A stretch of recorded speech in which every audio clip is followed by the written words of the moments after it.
So, do you want to hear all about the things that I made for the Sicily trip? Plus, why I need to recover for at least 4 years each time I sew something in sheer silk? Plus, why making button front skirts with snaps isn't perhaps the brightest idea? Well, all that and more, so stay tuned!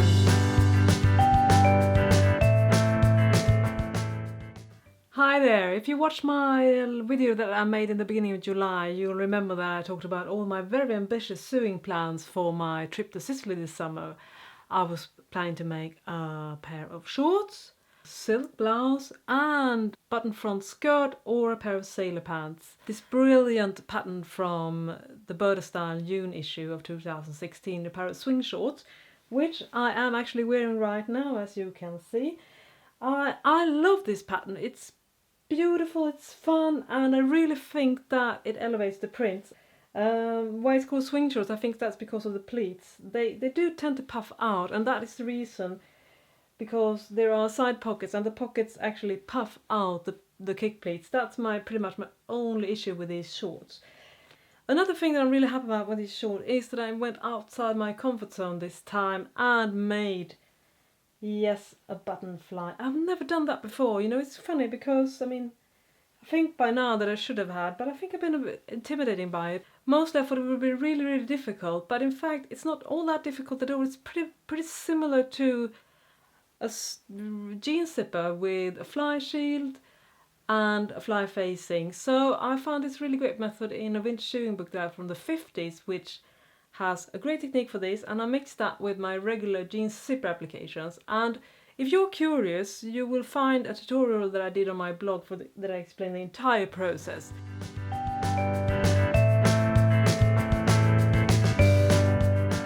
So next up was the blouse, and this is also from the Burdastyle June issue, and I was drawn to it because it has a couple of theatres that I love, namely a Peter Pan colour, which I'm also always drawn to, and secondly puff sleeves. And if you watched my videos before, you know I do have a thing for puff sleeves.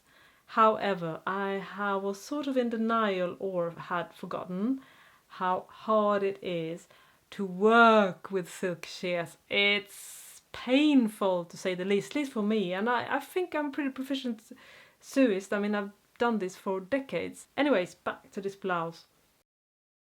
The issue that I have with silk shears, and I think it's pretty common, is that when you're cutting the fabric, it sort of its own little thing. So you think that you have made a colour that is even and nice, and then you remove it from the cutting table and you're like, the left part is like this big and the right part is like this big. How did that happen?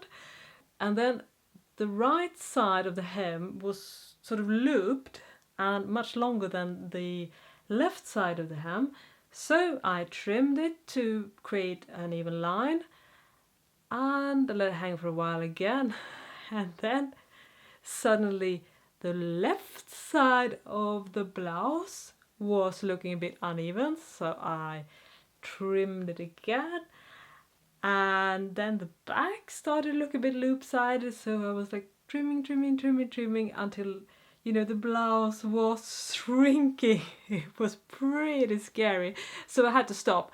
And that is why I think it looks nice when it's tucked in, but if I show you how it looks when it's not tucked in, you will see all the things I'm talking about. Anyways, I love it still. I think the fabric is what really makes it special, and I'm really happy about that choice. But I will probably not work with silk for quite a while now again. In fact, when I was sort of thinking about it, it's like, why am I so bad with sewing with silk? Then I remember that I've only done it maybe 3 times in my life before, and there's always about a 4 or 5 year period in between. The last time I did it was when I did my wedding dress back in 2011, when I did the clever choice of mixing silk chiffon with silk velvet. Do I need to say more? You can understand how that was. But enough about that, and let's talk about the skirt. Yes, it ended up being a skirt. If you watched my last video about my plans for this, you knew I was sort of hesitant if I should do a skirt or a pair of sailor pants, and asked you for your opinions, and I got loads of great advice. And the funny thing was that it was really split very much in the middle. I think when I did the final tally, those who voted for the skirt was 52%, and the ones who said sailor trousers was 48%, so it was really, really close. So I had a problem making a decision myself, and what ended up being the determining factor was actually time and stress, because 2 days before we were leaving for Sicily, I began making this one. So, and I knew that a skirt would be a quicker make than a pair of sailor pants, because I haven't even done that before with a proper button front. So I knew that that could turn out to be a handful. So I just, okay, I'll do the skirt. And I'm super happy about my choice, because this skirt pattern, which is from 2012, also Burdastyle pattern, is brilliant. Trust me, this needs more love, because it's a beautiful, beautiful skirt.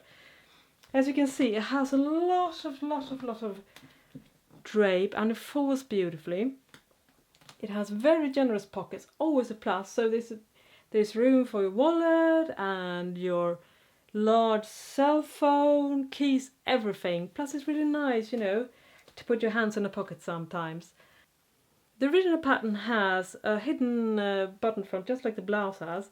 However, I wanted to use buttons in the middle, because I think it creates a beautiful line and really flattering when you sort of separate the skirts in two. And I had some really nice vintage buttons that I wanted to use. However, I did run into a bit of an issue here as well. The night before we were leaving for Sicily was when I began making the buttonhole. So I did a sample on the sewing machine, and let me tell you, regular stitched buttonhole doesn't work on this fabric, which is a linen suited fabric. It looks like, ugh. You know, you need to make bound buttonholes. That's the only thing that will work for this kind of fabrics. But I had no time or mental capacity to start making bound buttonholes for a skirt, you know, in the late evening before we go into a trip. So, you know, as they say, necessity is the mother of invention. So I ended up making 4 buttoning using snaps, as you can see, like this. That, I think it looks really nice. I don't mind it. I think it's a nice vintage details. But, however, having snaps on a button front skirt isn't perhaps the safest option, as I was made aware of when we were at the airport and I picked up the suitcase, and somehow I must have rubbed the heavy suitcase around the button front, because my husband and my daughter was like, your skirt is open in the front, and I was like, oops.